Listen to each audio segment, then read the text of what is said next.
Hi, I'm Sandy Ingram, and welcome to the Education Matrix channel, because education changes everything. In today's video, I'm going to talk to you how two of my clients got started with real estate and no money. Well, one of them had a little bit of money, but I'm going to share with you how this investment can change your tax liability, how you can benefit greatly from this type of investment. I'm also going to share with you exactly what you need to do to implement this type of investment.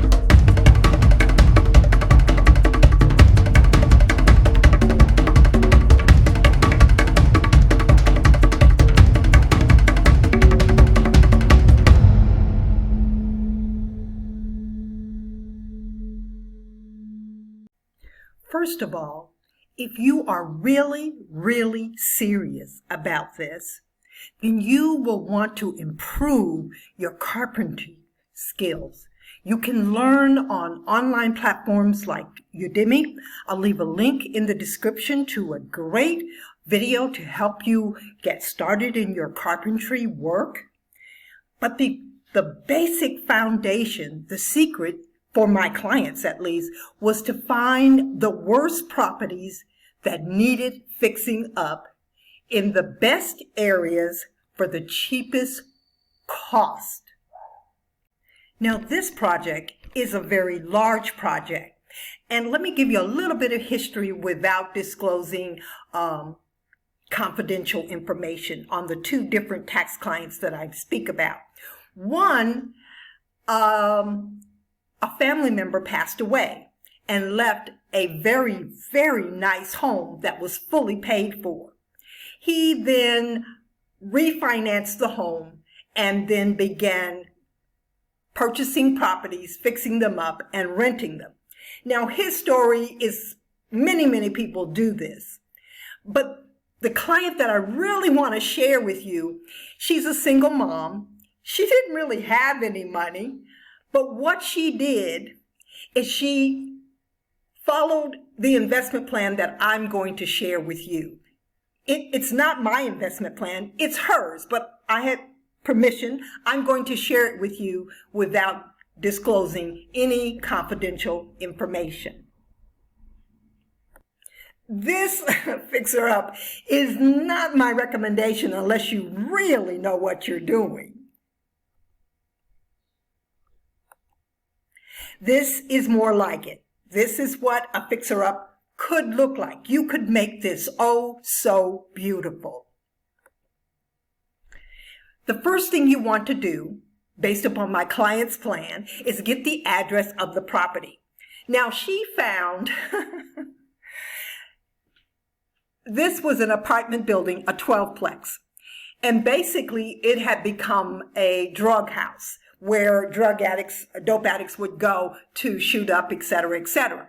And the neighbors called the police. The police, they'd come, the people would run, and this went on and on and on and on.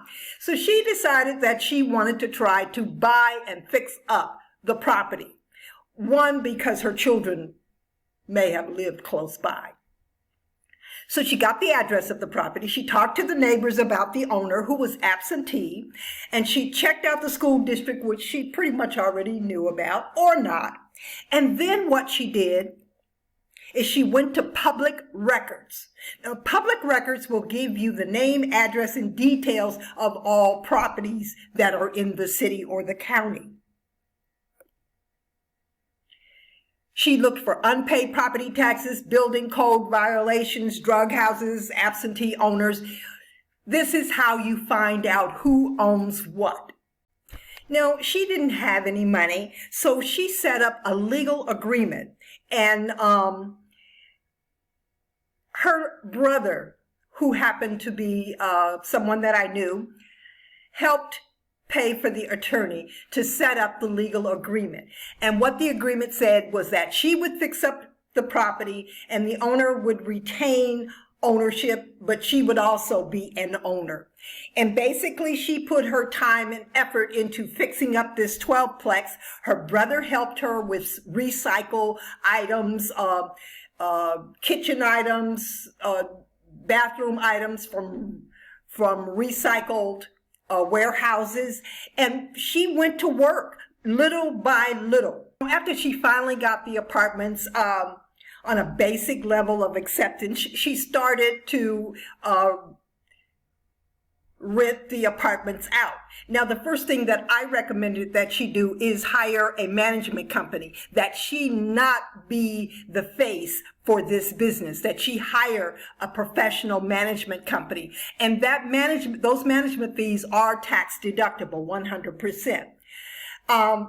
What this does for your taxes, and I'm thinking that you earn less than $100,000 a year, so you can benefit from Schedule E, where the tax write-off maximum is $25,000 a year.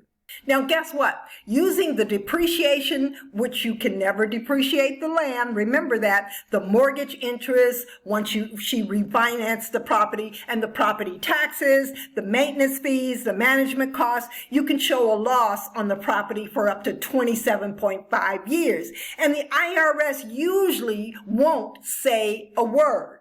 So, she made out like a bandit. She was a single mom. Her income was low, so she did very, very well. Even though she had a positive cash flow on the property after time, her taxes were low because she had children, she was head of household, single. She compounded her tax savings, her tax benefits. This is what you do, people. Now, as she continued to fix up the apartments, she increased the rents to offset her costs.